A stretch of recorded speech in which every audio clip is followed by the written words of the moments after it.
Pag-ibig Fund Assistance para sa mga repatriated OFWs na apektado ng tensyon sa gitnang silangan, ating pag-uusapan kasama si Ginoong Jack Jacinto, Vice President ng Public and Member Relations Group ng Pag-ibig Fund. Sir Jack, welcome po sa Bagong Pilipinas ngayon at magandang tanghali po sa inyo. Magandang tanghali po, Yusek Mar. Magandang tanghali, Sir Joshua, at magandang tanghali po sa lahat ng nanonood at nakikinig po sa atin ngayon. Sir Jack, maaari niyo po bang ipaliwanag kung ano po itong special benefit package sa mga OFWs na naapektuhan ng krisis po sa Middle East?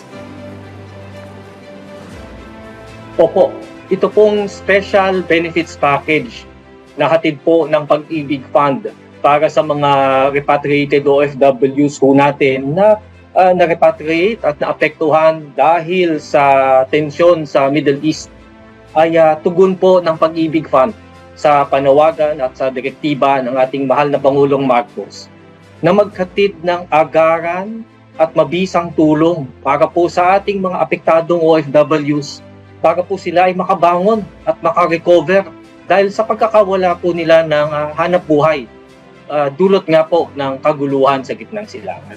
Okay. At mahalaga po na ang special benefits package po na ito ay tatlong bagay. Tatlo pong benepisyo ang hinahatid ng Pag-ibig Fund at ito po ang inaprubahan ng ating Pag-ibig Fund Board of Trustees sa ilalim ng pamumuno ni Department of Human Settlements and Urban Development Secretary Jose Ramon Aliling. Una po, Sir Joshua and Yusek March, una po dito ay maaari po nilang ma-withdraw na up to 100% ng kanilang Pag-ibig regular savings. So kasama po riyan yung kanilang hinulog, kung meron pong employer share, kasama po riyan, pati po yung dividends na kinita ng kanilang Pag-ibig regular savings, maaari na po nilang i-apply para ma-withdraw. Pangalawa po, kung meron po silang MP2 savings, yung pong modified Pag-ibig po savings, kahit hindi pa po ito nagmamature after 5 years, kahit po before maturity, pwede na rin na po nila itong i-withdraw up to 100%, maaari po nila itong ma-withdraw na. Kasama po rito yung kanilang inipon at yung pong dividendong kinita nito. At pangatlo po, para po sa mga repatriated OFWs so natin from the Middle East na may housing loan naman po sa Pag-ibig Fund, maaari na rin po silang mag-apply para sa 3-month moratorium o 3 buwang pagpapaliban sa kanilang pagbabayad sa kanilang housing loan nang walang interest o penalty. So yan po yung special benefits package na muli po hatid ng Pag-ibig Fund alinsunod po sa direktiba ni Pangulong Marcos. Okay. Sir Jack, paano po yung availment? Ito nabanggit niyo na 100% withdrawal ng kanilang Pag-ibig regular savings at itong MP2 savings. Paano po nila ma-avail ito at ano po yung mga requirements? Opo, Sir Joshua, alam mo ninyo, direktiba ho sa amin na ihanda ang lahat ng aming tanggapan. We have more than 200 branches and service offices po nationwide.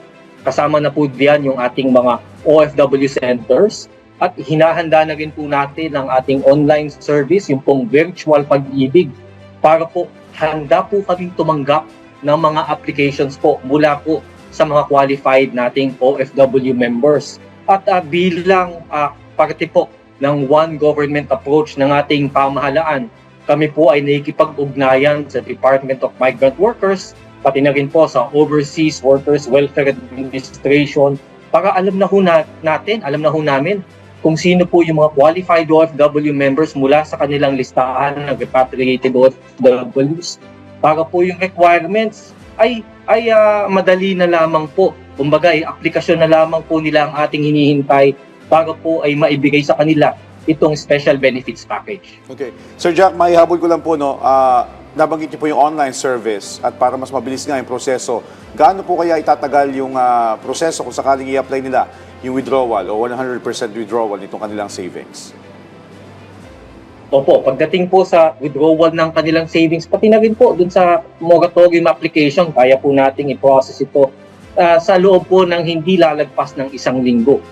Bilin po sa atin ng ating Chief Executive Officer, si Ma'am Malen Acosta, na oras na may mag-apply ng benepisyo sa Pag-ibig Fund, maging OFW man ho yan o maging local member, dapat po ay tinutugunan po natin Kaya po yan po, handa po nating i-process po yan ng kaagad-agad dahil alam po natin na kailangan po nila ng tulong po ng pamahalaan. Okay. Sir Jack, may limitasyon po ba kung sino-sino ang maaaring makinabang? At paano ninyo tinutukoy kung ang isang OFW ay qualified na po sa programang ito? Pagdating sa makikinabang dito sa Special Benefits Package, ito ay para sa mga repatriated OFWs mula sa Middle East, Yusek Marge. At para po mas mapadali yung pag-identify ho natin kung sino po yung qualified.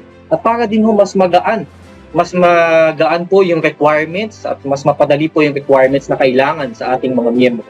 Ay nakikipag-ugnayan po tayo muli sa DMW at sa OWA para po yung listahan ng mga OFWs ay hawak po natin at kilala po natin kung sino na yung magka-qualify para sa programang ito. Lahat po ito ay upang mas mapadali at mas papagaan yung pag-a-apply para sa Special Benefits Package na hatid ng Pag-ibig po. Okay. Sir Jack, balikan ko po yung housing loan relief. Paano po yung ipatutupad na 3-month moratorium sa housing loan payments? Pakipaliwanag po, ano po yung magiging epekto nito sa kabuuan loan ng isang miyembro? Itong moratorium, Sir Joshua, ito ay 3 months na pagpapaliban, 3 buwan na pagpapaliban sa pagbabayad ng housing loan ng isang miyembro. Malaking bagay yan. Ibig sabihin, yung 3 buwan ay imbis na ang iniisip mo ay pambayad mo sa iyong Pag-ibig housing loan, yung pambayad sa Pag-ibig housing loan ay magagamit mo para sa ibang mga pangangailangan, particular na rin bilang suporta natin sa reintegration efforts ng DMW. Sa ilalim ng moratorium program na ito, ipagpapaliban natin yung pagbabayad ng housing loan borrower ng qualified OFW member for 3 months. Ibig sabihin, yung kanyang loan term ay i-extend natin ng 3 buwan para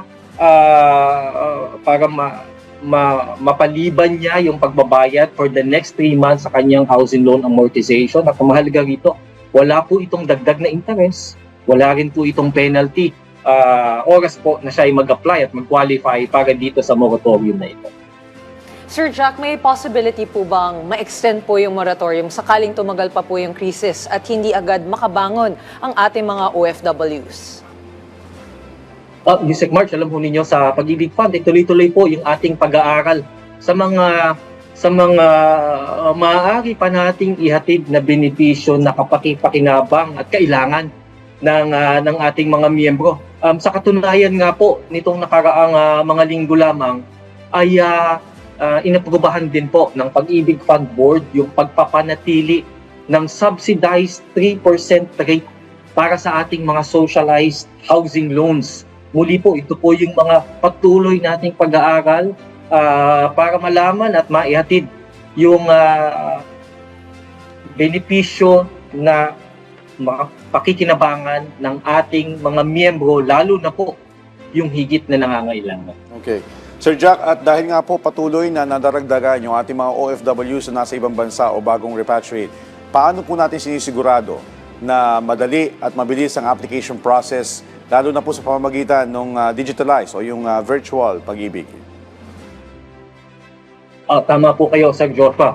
Kaya po hinanda po natin ang ating mga tanggapan, pati po yung online service channel natin, yung pong virtual Pag-ibig, para handa po kami sa mga aplikasyon ng mga repatriated OFWs mula sa Middle East na ating inaasahan. At mahalaga pong mabanggitin para po sa impormasyon ng ng lahat ng nanonood at sa lahat po ng maaaring magbenepisyo sa programang ito. Libre po itong application, wala po itong application fee. At ito po isang benepisyong hatid ng Pag-ibig Fund po para sa ito. Sir Jack, ano po yung mga hakbang natin ng Pag-ibig po upang masigurong na ipapaabot ang impormasyon tungkol sa programang ito sa lahat po ng apektadong OFWs? Opo, Yusek Marge, sa tulong po talaga ng ating One Government approach sa ilalim po ng Marcos administration, ay malaking bagay po. Nakatulong po natin ang Department of Migrant Workers, ang OWA, maging ang PCO sa paghahatid po ng balita at impormasyon tungkol sa benepisyo na nahatid po ng Pag-ibig Fund, particular na po itong Special Benefits Package para sa repatriated OFWs from the Middle East. At muli po, ang Pag-ibig Fund po ay nakikipag-ugnayan rin po sa iba't ibang mga private companies, mga deployment agencies para po maiparating sa mga affected OFWs yung benepisyong hatid namin sa kanila para makatulong po sa kanilang pagbangon at pag-recover mula po sa pagkakawalan nila ng hanap buhay dahil nga po sa tensyon sa Middle East. Alright. Maliban naman po dito sa mga nabanggit niyo, Sir Jack, na financial assistance, moratorium sa mga housing loans, may iba pa po bang long-term support programs ng Pag-ibig para matulungan po ang ating mga OFWs na muli makabangon? At doon nga po sa nabanggit niyo reintegration. Ay, mahalaga pong nabanggit po ninyo yan, Sir Joshua. Alam po ninyo, alinsunod po din sa aming mandato sa Pag-ibig Fund na maghatid ng programang paipon at murang pautang para sa pabahay sa ating mga miyembro. Oras po na naka-recover na ang ating affected OFWs mula po sa kanilang pagkakawalan po ng hanap buhay dahil nga po sa gulo sa Middle East, ay patuloy po silang covered ng Pag-ibig Fund membership. So oras po na sila ay may trabaho na, o bagong hanap buhay, bagong pinagkakakitaan, o kaya naman ay sila'y nakapagtrabaho muli sa ibang bansa, covered po sila. Covered po muli sila ng Pag-ibig Fund membership. Ibig sabihin sila po ay maaaring makapag-ipon uli. At dahil miyembro po sila ng Pag-ibig Fund, ay maaari po silang makinabang sa lahat ng benepisyong hatid ng Pag-ibig Fund bilang miyembro ng Pag-ibig Fund.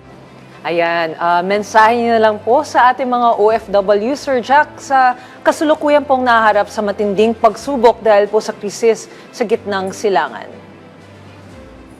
Maraming salamat po, Yusek March, para po sa ating mga bayaning OFWs, particular po yung mga miyembro ng Pag-ibig Fund, OFW Pag-ibig Fund members na na-repatriate po dahil po sa tensyon sa Middle East. Hatid po ng Pag-ibig Fund ang special benefits package po para po sa inyo. Alinsunod po at bilang tugon sa direktiba ng ating Pangulong Marcos na maghatid ng agarang benepisyo para po makarecover kayo mula po sa pagkakawala po ninyo ng hanap buhay at para po ay makabangon at yung pong mapagpatuloy po ninyo ang inyong mahusay na pamumuhay. So ito po'y benefits na hatid ng Pag-ibig Fund po sa inyo. Muli, handa ang aming mga tanggapan para tanggapin ang inyong aplikasyon. Handa rin po ang aming online service channel, Virtual Pag-ibig, para po tanggapin ang inyong mga applications. Muli po, para sa special benefits package na hatid ng Pag-ibig Fund para sa mga repatriated OFWs mula po sa Middle East. On that note, maraming salamat po sa inyong oras at sa impormasyon. Ginoong Jack Jacinto, Vice President ng Public and Member Relations Group ng Pag-ibig Fund. Thank you, sir.